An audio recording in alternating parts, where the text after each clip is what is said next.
Veluchamy sir, நீங்கள் தொடக்கத்தில் சொன்னீங்க பொறுத்திருந்து பார்க்கலாம் ஒரு பெரிய மாற்றம் வரும்னு. ஆனால் அந்த எண்ணிக்கையில் பெரிய அளவுக்கு மாற்றம் இல்லை. ஒட்டுமொத்தமாக பார்க்கும்போது பாஜக கூட்டணி முன்னிலை வகித்துட்டு வராங்க. திரையில் பார்க்குறோம், அந்த எண்ணிக்கையில் பெரிய மாற்றம் இல்லை. ஆனால் பாஜகக்காரங்க எதிர்பார்த்துருக்க மாட்டாங்க, மிகப்பெரிய ட்விஸ்ட்டும் நடந்திருக்கு. உத்தரப்பிரதேசம் பாஜகவின் ஆணி வேர் அப்படின்னு சொல்கிறாங்க. ராமர் கோயில் அங்கே மிகப்பெரிய ஒரு மக்கள் மத்தியில் ஒரு பெரிய தாக்கத்தை ஏற்படுத்தியிருக்கு. ஒட்டுமொத்தமாக நாங்கள் 80 தொகுதி நாங்கள் தான் அப்படிங்கிற மாதிரிலாம் கனவு கண்டுட்டு இருந்தாங்க. அப்படி சொன்ன சாதாரண ஒரு வேட்பாளர் பின்னடைவு இல்லை, பாஜக முகமாக பார்க்கப்படக்கூடிய மோடி பின்னடைவு.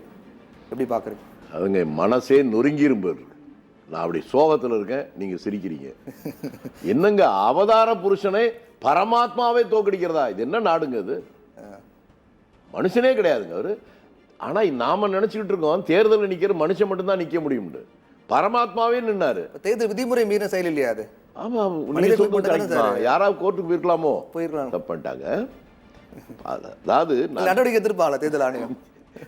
அது அந்த அதிர்ச்சி வந்து மீள்றதுக்குள்ள அடுத்த அதிர்ச்சி இப்ப சொல்லிட்டீங்களாங்க.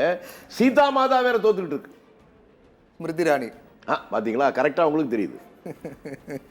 அதாவது ஒரு சினிமா வசனம் மாதிரி ஆயிடுச்சு இந்த ரிசல்ட்.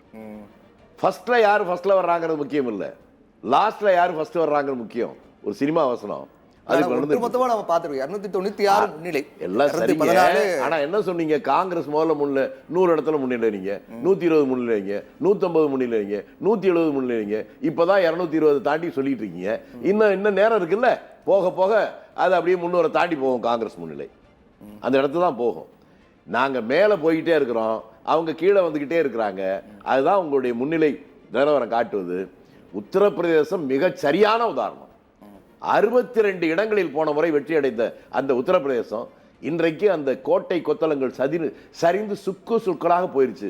அதுல நீங்க சொன்னதை போல பாஜகவுடைய முகமாக கருதப்பட்டவர்களே நம்ம அவதார புருஷனும் சீதா மாதாவும் தான். அந்த 2 பேருமே தோல்வி அடைகிறாங்க அப்படிங்கிறது இருக்காரு சார். அமித்ஷா இருக்காரு. இன்னும் அவரு ஊபியில் நிக்கலீங்களா?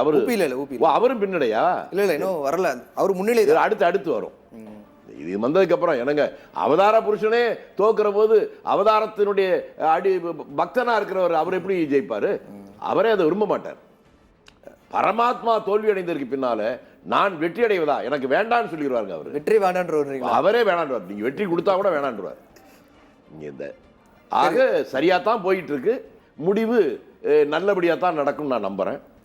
பல இடங்களில் பாஜக எங்கெல்லாம் மிகப்பெரிய வெற்றியை கடந்த காலங்கள் ஈட்டியதோ அந்த இடங்களில் எல்லாம் சரிவை நோக்கி போய்கொண்டிருக்கிறது. அதை இப்ப தெளிவா முன்னிலை காட்டுது. சரியாவே வந்துடும். தமிழ்நாட்டில் எல்லோரும் எதிர்பார்த்த ஒன்றுதான். 39 இடங்களிலுமே அதிமுக முன்னிலை. ஈரோடு அது இப்போ முன்னிலை மாறி தோணும், அது மாய தோற்றம் ஆயிரும் நினைக்கிறேன். 39 இடங்களிலுமே தமிழ்நாட்டில் திமுக காங்கிரஸ் கட்சி இந்த கூட்டணி வெற்றியடைவதற்கான வாய்ப்பு வெகு பிரகாசமாக தெரிகிறது. நான் இதெல்லாம் இந்த மகிழ்ச்சியை கொண்டாட முடியல. பரமாத்மா வீழ்ச்சி அடைகிறாரே அந்த சோகத்தில் இருக்கேன். இருந்தாலும் தேசத்திற்கு ஒரு நல்ல அறிகுறி தெரியுது. துருவ நட்சத்திரம் தெரிந்தா நல்ல நடந்து சொல்லுவாங்களா, அது போல துருவ நட்சத்திரம் தெரிய ஆரம்பிச்சு. ஆனால் இந்தியாவுக்கு சோகத்திலிருந்து மீள்வதற்கான ஒரு அறிகுறி தெரிகிறது. மாலை இன்னும் ஒரு 4-5 மணி நேரத்திலேயே அது வெளிப்படையாக தெரிஞ்சிடும் நான் நம்புறேன்.